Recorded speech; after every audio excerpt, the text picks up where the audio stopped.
to Hannah. Listen to her.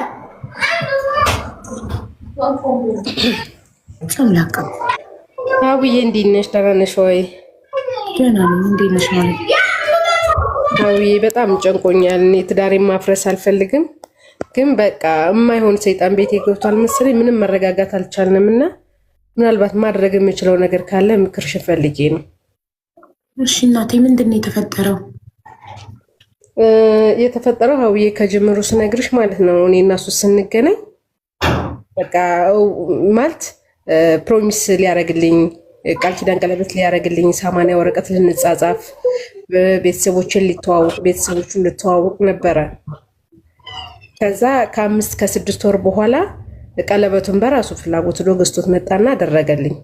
እሺ ከዛ ለምንድን ነው ስለው አይ ጊዜ ነው ጊዜ ስለሌለኝ ነው እንጂ ምንም ችግር የለም ይላል ልጁ።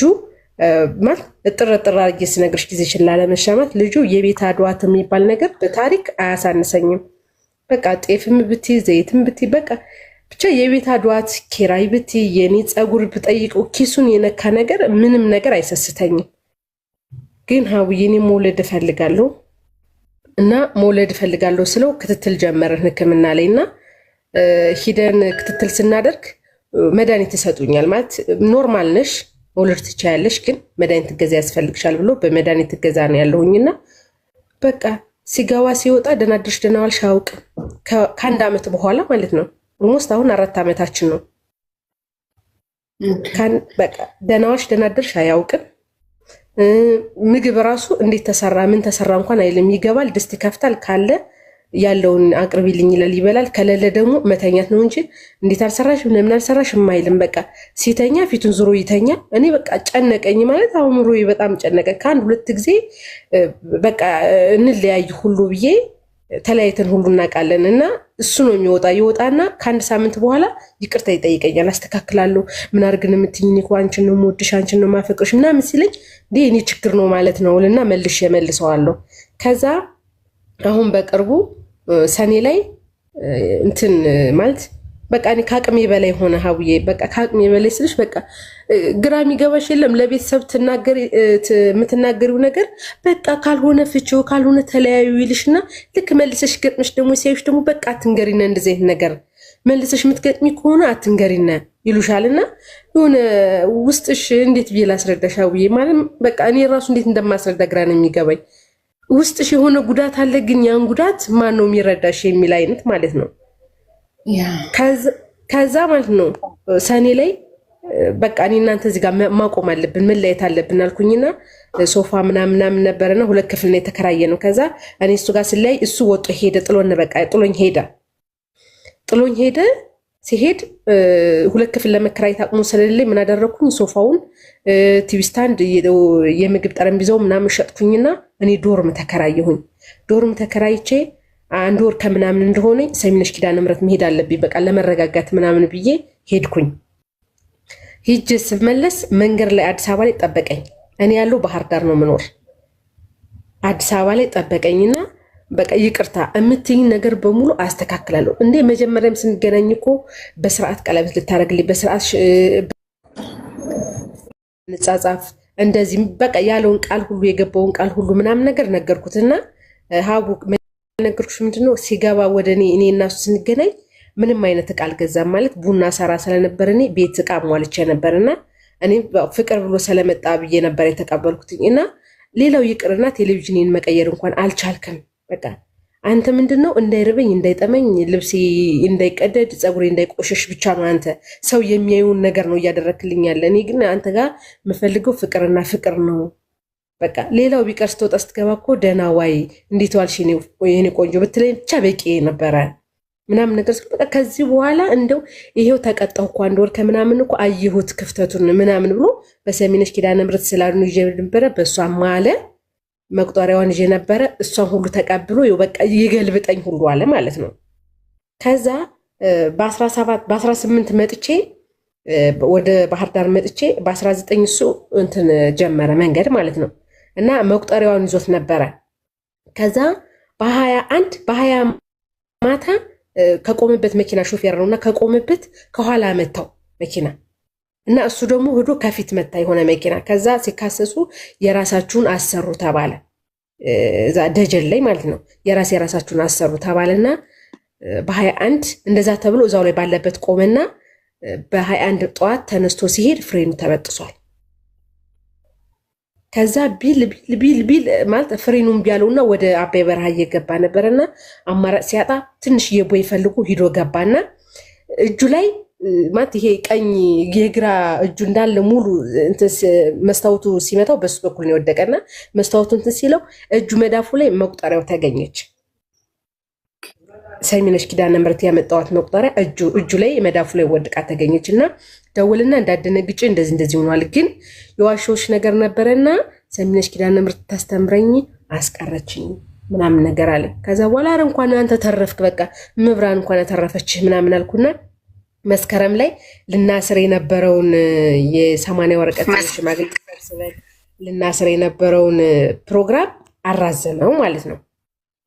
ከዛ አራዘመው። እኔም በቃ ይሁን አልኩኝ።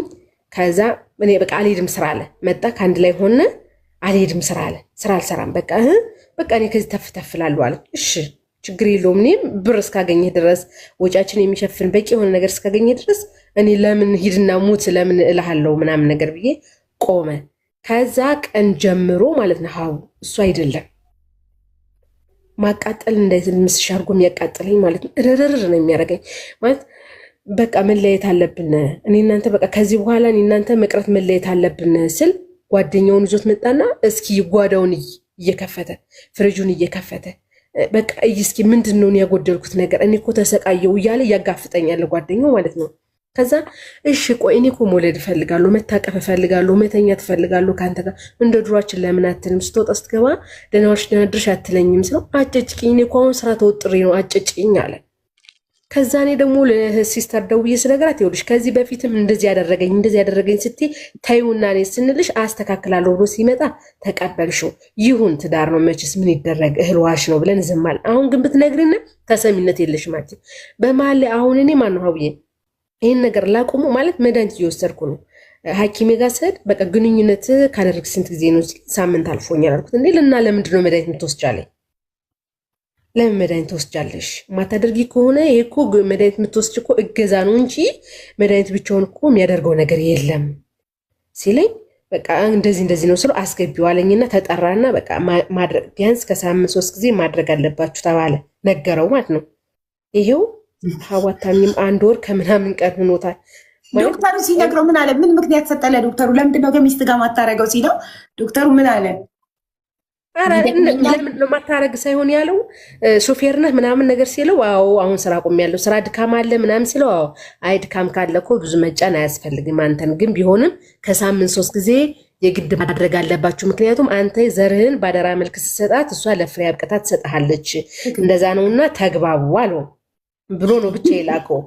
ከዛ እሺ ላንቺ የሚሰጥሽ ሪዝን ይደክመኛል ነው ማለት ምናልባት እኛ ያልተረዳ ነው እሱ የገጠመው ችግር። ያልሽ አንዳንዴ አይወድሽም እንዳይባል እየለመነ ነው ራሱ ይቅርታ እየጠየቀ የሚመጣው ወደ አንቺ ገባሽ? ባይወድሽ ማንም ሽጉጥ አልደቀነበትም። አንቺ ለምኖ ይቅርታ ጠይቆ እንዲመለስ። ግን የሆነ የጤና ችግር ገጥሞት ከሆነ እሱን አንቺ ነሽ ልታምጪው ለሚስት ስለሆንሽ። ግን አልፎ አልፎ እየቆየ ያደርጋል ከናካቴው አይደለም ካልሽ ደግሞ ያ ችግር የለም ማለት ነው አይደል? ለምሳሌ ለዶክተሩ ሳምንት ሆነኝ ካረኩ ካልሽ ይህ ሰውዬ አትሊስት በሳምንት አንዴ እንኳን የሚያደርግ ከሆነ ጤነኛ ነው ማለት ነው። አዎ ሀውዬ ግን ይኸውልሽ አሁን እንደነገር ተገላገልሽ ይላሉ አንዳንዶች፣ የመረራቸው አሉ በየቀኑ ባሎቻቸው አምጡ እያሏቸው።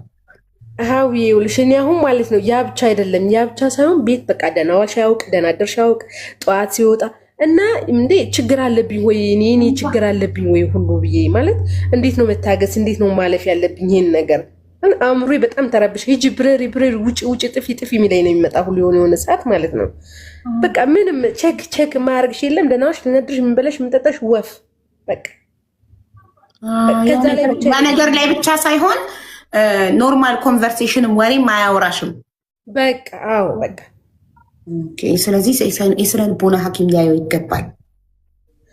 እንደዛ እንዳትይ ደግሞ ማለት ነው ውጭ ላይ ስትሄጂ ማለት ነው አንቺ እንደዚህ ነው እሱ እኮ እንደዚህ ነው ይሉሻል። ከዛ ከእነሱ ጋር ደግሞ በጣም ለእኔ ሀውዬ በጣም እናደገው ደግሞ የስነ ልቦና ሐኪም እኮ ከሁሉም ጋር ለማይስማማ ሰው እኮ አይደለም ከአንቺ ጋር ቤት ውስጥ የማያወራበት ምክንያት የገጠመው ነገር የውስጡን ገባሽ?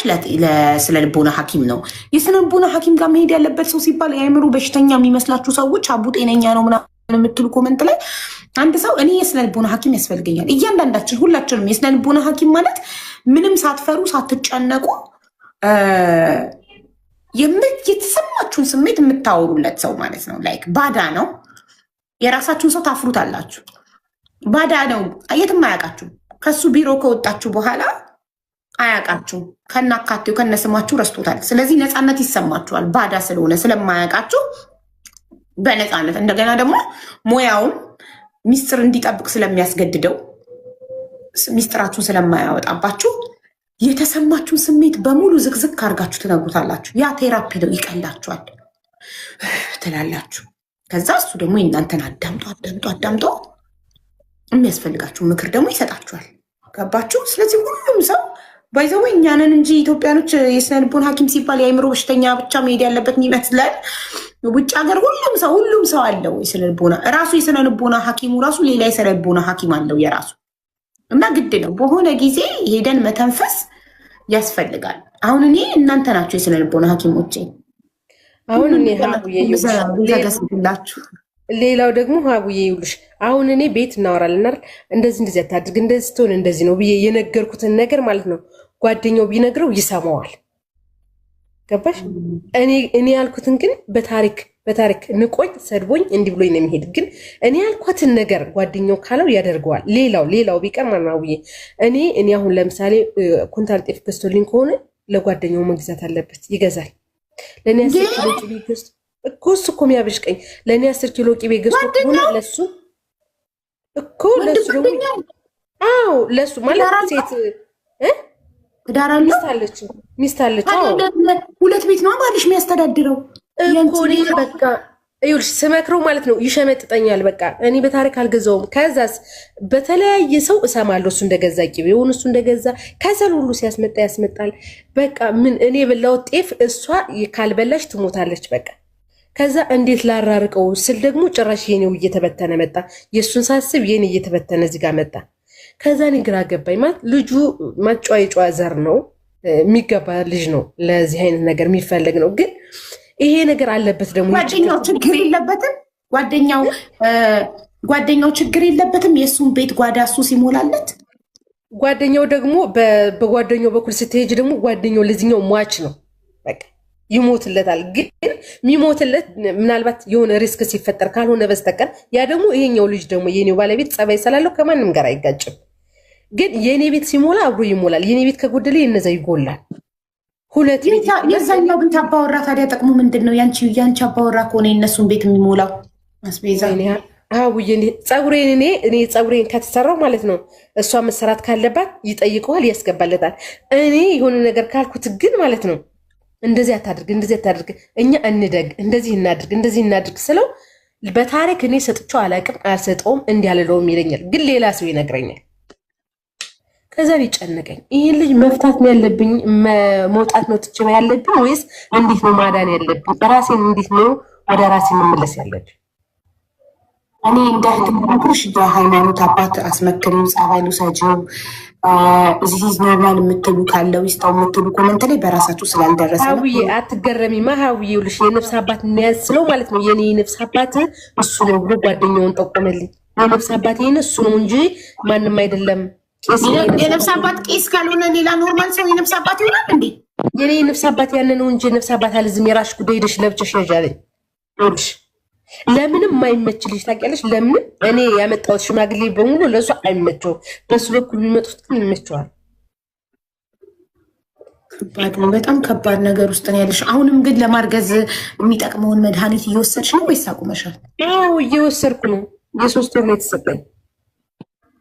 ፎሊክ አሲድ ነው የተሰጠሽ? ምንድን ነው እሱና ሌላ ተጨማሪ ደግሞ አለ ፕሬግናንት ምናምን የሚል ህፃንሽን የሚያዘጋጀው ናት። እና ግን የምር በጣም ጭንቀት ውስጥ በጣም የሚጨንቅ ነገር ነው ያለሽው እኮ ያሁን ለማለት ራሱ ይከብዳል በእውነት። ይኸውልሽ ትዳሬ ለመፍረስ ጫፍ ላይ ነው ያለ፣ ለማዳን ደግሞ ቀላል ነው፣ ግን መንገዱ ጠፋኝ። በጣም ከባድ ነው። ምን መሰለሽ እኔ መክርሽ አንደኛ በሃይማኖት አባት በሽማግሌ በቤተሰብ ምናምን እንድታማክሪው፣ ሁለተኛ የስነ ልቦና ሐኪም ጋር እንድትወስጂው። በሁለቱም ሄደሽ መፍትሄ ካላገኘሽ እንግዲህ በቃ መጨረሻው እንትንሽ ይሆናል። መጀመሪያ በእነዚህ እንትን ሞክሪ፣ በእነዚህ እንትኖች ምናልባት ጸበል፣ በእነዚህ ሁለት መንገዶች ሞክሪ። በጣም ከባድ ነው ማለት ሰውየው ምንም ቤትሽ አልጎደለም፣ ያከብርሻል፣ ምናምን መጥፎ ነገር አይወጣውም፣ አይመታሽም፣ ምን አይልሽም፣ ግን የባልነት ኃላፊነቱን አይወጣም ማለት መውለድ ትፈልጊያለሽ፣ እሱ ግን ያንን ኃላፊነቱን እያደረገ አይደለም። ለመውለድ እኔ ደግሞ ስጋቴ ደግሞ ሀውዬሽ ይፈጠረና ፈጣሪ ብሎ ትሽላርግዝ ልበልና ካረገዝኩና ከወለድኩ በኋላ ራሱ ህይወት ያስችለኝ ነው በቃ ማለት በዚህ የሚቀጥል ከሆነ ስራ የለሽ እሱ ብቻ ነው የምትተዳደሪ አለኝ። ግን ደሞዝ ያን ያህል አይደለም ማለት ደሞዜ እንኳን ለቤት ኪራይ ቀርቶ ለምን በቃ 3000 ብር ደሞዝተኛ ነኝ እኔ። እሱ ደግሞ ጎበዝ ነው፣ ስራ ላይ ደግሞ በጣም ጎበዝ ነው፣ እጁ አይወዝም። በቃ አንዳንድ ኮመንቶችንም እያየው ነው። አንዳንድ ሰው ከነሱ ርቀሽ ኑሪም የሚል ጥሩ ሀሳብ ነው። ይሄም እናንተ ቅርብ ለቅርብ ከሆናችሁ ለምን አትርቁም ከነሱ? ክራይ ቤት ከሆነ ቤታችሁ ወደ ሌላ ቦታ ራቅ ወዳለ ቦታ ተከራይታችሁ ለምን አትኖሩም? እኛ ቀበሌ እኛ ወንዝ ተሻግረን አባይ ማዶ ይባላል እዛ ነበር የምንኖር። እነሱ ደግሞ ቀበሌ 16 ነበር የሚኖሩ። ከዛ ማታ ማታ ያስመሸውና ማለት ነው ይዞት ይመጣል። እኛ ቀበሌ 11 እዛ ድረስ መጦ ደግሞ ሲመለስ ይሄኛው አደጋ ላይ ህይወቱ ሊወድቅ ነው ጓደኛው። ከዛ እኔ ጓደኛዬ ሸኝቶ ሲመለስ ህይወቱ አደጋ ላይ ስለሚወድቅብኝ ሰፈር መቀየር አለብኝ አለ። ለምን ትሸኛኛላችሁ አንተ በጊዜ ለምን በታክሲ አትመጣም ስለው በታሪክ አልመጣም አለኝ። ወንድና ወንድም እንደዚህ ይላል እንዴ? ይሸኛኛል ማታ ማታ? አዎ እንዴ ለምን አይሸኛኙ? ለምን አይሸኛኙም? ይሸኛኛሉ። ግን ያ ብቻ ቀየራችሁ ቤት ታዲያ ከነሱ ቅርብ ቀየራችሁ። ጓደኛው ሸኝቶት ሲመለስ ህይወቱ አደጋ ላይ እንዳይወድቅ ብሎ ቀየርን። አዎ ቀየርን፣ ግን ከነሱ ሰፈር ሳይሆን ይርቃል። ለእኛ ለመስሪያ ቤቴ እንዲቀርበኝ ብያውቄ ወደዚህ ያደረግኩት። ግን ቢሆንም አሁንም አብረው መዋላቸው ማምሸታቸው አይቀርም። በቃ ያው ናቸው። ምንም እኔ ከነሱ ቤት ሂጂ ሲለኝ ከነሱ ቤት ሳይሄድ ማለት ነው ሀቡዬ ነገርና ነገር በቃ ተናድጄ ተቃጥዬ በቃ ጨጓራዬ ተነስቶ ነው የምመጣ ከነሱ ቤት ሂጄ ከመጣሁ ማለት እና አልሄድም ስለው በግድ በሆነ ምክንያት እንደሄድ ያደርገኛል። ሲሄድ ደግሞ ተቃጥዬ ተናድጄ ነው የምመጣ። ብታይ ሀቡዬ በቃ ጥሩ ሰዎች አይደሉም ማለት የምታወራኝ ሁሉ እሷ የእነሱን ቤት እነሱ እንደሚመራላቸው አድርጋ ነው የምታወራኝ። ግን እንደምናድድ አይገባትም ይመስለኛል። ወይም ደግሞ እያናደደች አላውቅም። እንዴት እንደማርቀው ከእነሱ አንድ ሁለት ደግሞ ትዳሬን እንዴት በቃ በእነሱ ምክንያት ነው አንድና አንድ የሚፈርስ በቃ እነሱን በእርግጠኝነት ከእሱ ጋር ሲለያይና እሱ አሁን ፊልድ ሲሄድ ሀብዬ ታሪክ ልንገርሽ። እኔ ስራ ጀምር አልኩትኝ። ስራ ጀምር ቁጭ ብለህ ድለላም ሆነ ምንም የሚመጣ ብር የለም ስራህን ጀምር ስለው አልጀምር ብሎኝ ተጣላኝና ሳምንት አናወራም ነበረ። ከዛልሽ እሱ ልጁ ፊልድ ሌላ ሀገር ወደ ወሎ ምናምን ሊሄድ ነው ሲባል ስራ ልጀምር ነው። ለምን እሱ ስለሚሄድ ብቻዬን ሰለመሆን በጣም ያስፈራል።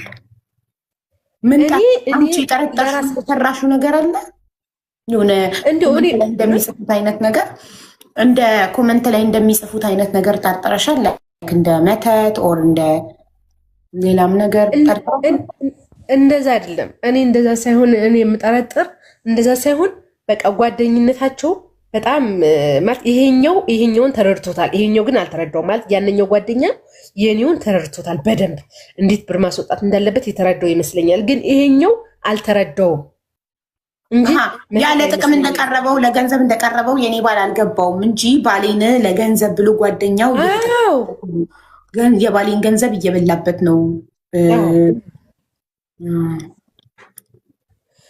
እኔ ግራ ገባኝ። እንዴት እንደማረቀው እንዴት እንደማደርግ ቤቴን ትዳር እንዴት እንደሚያድን እውነቴን ነው የምልሽ። ጉዳዩ በጣም ሲሪየስ ነው። የምትናገሪው ነገር እውነት ከሆነ በጣም ያስፈራል። ጉዳዩ በጣም ሲሪየስ ስለሆነ ኢቭን ከአንቺ ጋር እንኳን አያምጣውና ብትለያዩ የዚህ ልጅ ህይወት አደጋ ላይ ስለሆነ እግዚአብሔር ይስጥሻው። በቃ ቼክ ማስደረግ አንደኛ የስነ ልቦና ሐኪም ማማከር፣ የሃይማኖት አባት ማማከር፣ ጸበል መውሰድ በእምነታችሁ። ደግሞ እኮ ሀቡዬ ልጅ ጓደኞቹ እናቱ ጋር ሁሉ እኮ ጓደኛው ማለት ነው ከሱ አጎቶቹ ከእናቱ ጋር ምናምን ሁሉ ጭራሽ ገብቶ ይግባባል እኮ ታውቂያለሽ አይደል? እኔ እንኳን በጓደኞቹ በአጎቱ በእናቱ እንዳልዘው እንዳላረቀው በእነሱ ሁሉ ገብቶ ውይ እሱማ እኔ ለሱ እኮ ይሞትለታል ይላሉ። ለሱ እኮ እንደዚህ ነው። ለሱ እኮ ባልነት እነሱ እናንተ አልወለዳችሁም፣ እነዛም አልወለዱም እንዴ? ወልደዋል። ልጅ አላቸው? አዎ አንድ ልጅ። አዎ ኦኬ ይገርማል። በጣም የሚያስፈራ ነገር ነው። እና ባልሽ ለአንቺ ኢንተረስት ያጣው ጀርባውን እየሰጣ መተኛት የጀመረው አብራችሁ ከኖራችሁ ከአንድ ዓመት በኋላ ነው? አንድ ዓመት ያህል ለአንድ ዓመት ያህል በቃ ፍቅር ባይኔ ሂጅብኝ ነው የሚለኝ። ብታይ እንኳን ጥምቀት መጥቶ ከርቶ ምንም በዓል ይሁን እጅን አንጠልጥሎ ነው ዜብራም ያሻገረኝ እጅ። ኧረ በጣም ማራይ ምን ያስቀኛል ሁሉ ሳስበው። አሁን እኮ ጭራሽ አብሬው እንድታይ ራሱ አይፈልግም። አብሬ የሆነ ቦታ ራሱ ሂጂ ራስሽ ሂጂ እንደዚህ ነው የሚለኝ። በቃ ማለት ሌላ ይዞብኛል ብዬ እንኳን ሌላ ይዞብኛል ብዬ እንኳን እንዳልጠረጥር ሀውዬ ማለት ምንም አይነት እንትን የለኝም። ማለት ምን ልበልሽ፣ ወይ ኢንፎርሜሽን አገኛለሁ ወይ የሆነ ብቻ የሆነ ነገር ታገኛለሽ፣ ወይ ስልኩን ወይ ኪሱን ወይ የሆነ ነገር ስበረብሪ፣ ወይ ደግሞ አምሽቶ በጣም ሲመጣ፣ ወይ በጣም ጠጥቶ ሲመጣ፣ ወይ ያልሆነ ቦታ ውሎ ሲመጣ ታውቂበታለሽ። እሱ ግን የሚውልበትን እንኳን አውቃለሁ። እኔ የት አድብቼ ሁሉ ሂጅ አውቃለሁ። አድብቼ ሁሉ ጄሳቅ ምንም የሌላ ቺቲንግ ምናምን አልጠረጠርኩም። ግን ብዙ ነገሮች ጭንቅላቴ ላይ መጥተዋል። ይሄ ነው ማለት እና አንቺን ማስጨነቅ ምናምን አልፈልግም። ግን መፍትሄው የሚገኘው እሺ እንደነገርኩሽ የስነ ልቦና ሐኪም አንድ የመጀመሪያው ምርጫሽ ጸበሉ ሰጂው፣ በሃይማኖት አባት አስመክሪው፣ በቤተሰብ በሽማግሌ ምናምን። ቀጥሎ የስነ ልቦና ሐኪም። ሁለቱ ናቸው መፍትሄ ሊሆኑሽ የሚችሉት። ከሁለቱ ውጭ ከሆነ በቃ ይቀራል። በኋላ ግን አንቺ እነዚህ ነገሮች ሳታደርጊ ከዚህ ትዳር ወጥተሽ ሰውየው ከአገልግሎት ውጭ ሆኖ ህይወቱ ተበላሽቶ ያልሆነ ነገር ሆኖ ብታዩ ስለምታዝኝ ምንም ቢሆን አብራችሁ ለአመታት በትዳር ስለኖራችሁ እንዳታዝኝ እንዳይጸጽትሽ የቻልሽውን ጣሪ አንቺ እሱን ለማዳን ካለበት ነገር። ስለዚህ እነዚህ ነገሮች ሞክሪ መጀመሪያ። እኔማ ሞክራለሁ ሻውዬ። ግን በቃ በጣም ስለጨነቀኝና ግራ ስለገባኝ ምን ማድረግ እንዳለብኝ ከትናንት ጀምሮ ነው የረበሽኩሽ። የመጀመሪያ እርምጃሽ የሃይማኖት አባት አማክሪና ጸበሉ ሰው በቃ እንደዛ ይችላል። ልሞክር። ሁለቱንም እኩል ማራመድ ይቻላል። ባይዘዌ ጸበሉንም የስነ ልቦና ሐኪሙንም አንድ ላይ ማራመድ ይቻላል። እኔ እኮ ግራ ገባኝ። አሁን ሰው ምናምን እንደዚህ ሳናግር ማለት ነው አንቺ ስለምትቸኩኝ ነው፣ ልጁ ጥሩ ልጅ ነው፣ አንቺ ነሽ የምትረብሽው፣ አንቺ ነሽ ይሉኛል። እና ሰዎችን ታያቸው። አንቺ ነሽ ህይወትሽን የምታውቂው ማሪ። መፍትሄ አይደለም የምትፈልጊው፣ እኔ ትክክለኛው መፍትሄ እየመጣልኩሽ ነው። ሰዎችን ታያቸው። ሰዎች አይመለከታቸውም በአንቺ ህይወት። የአንቺ ህይወት ያንቺ ነው። አንቺ ነሽ የምትኖሪውን የምታውቂው። ስለዚህ ታዩ። ሰው ከውጭ ሆኖ ከሩቅ ባየው ነገር ለሚሰጠው አስተያየት አትጨነቂ። አንቺ መፍትሄ ነው የምትፈልጊው አይደለም። መፍትሄው የመጀመሪያው እርምጃ በነገርኩሽ ጸበልና የሃይማኖት አባት አማክሪ፣ ሽማግሌ አማክሪ። ይህን አርገሽ ልቦና አርገሽ ሐኪም ሞከረሽ ካልተሳካ አትሊስት ዩ ትራይ ዩር ቤስት። የምችውን ሁሉ አድርገሽ ከአቅምሽ በላይ ከሆነ ራስሽን ትመርጫለሽ፣ ራስሽን ታድኛለሽ። መጀመሪያ የምችውን ጣሪ ትዳርሽን ለማዳን እሱንም ካለበት ነገር ለማውጣት የምትችውን ሁሉ ጥረሽ ካልተሳካና ከወጣሽ አንቺ ያለ ጸጸት ነው የምትወጪ። አይቆጭሽም። ለምን ሳልሞክር ለምን ይሄን ሳላረግ አትይም። ገባሽ? እነዚህ ሁለት መንገዶች ሞክሩ። ሻውዬ እንደዛ ላድርግ። በቃሽ እናቴ፣ ፈጣሪ ከአንቺ ጋር ይሁን። አሜን። አመሰግናለሁ። ሁላችሁንም አመሰግናለሁ። ሁላችሁንም ቴንኪው። እሺ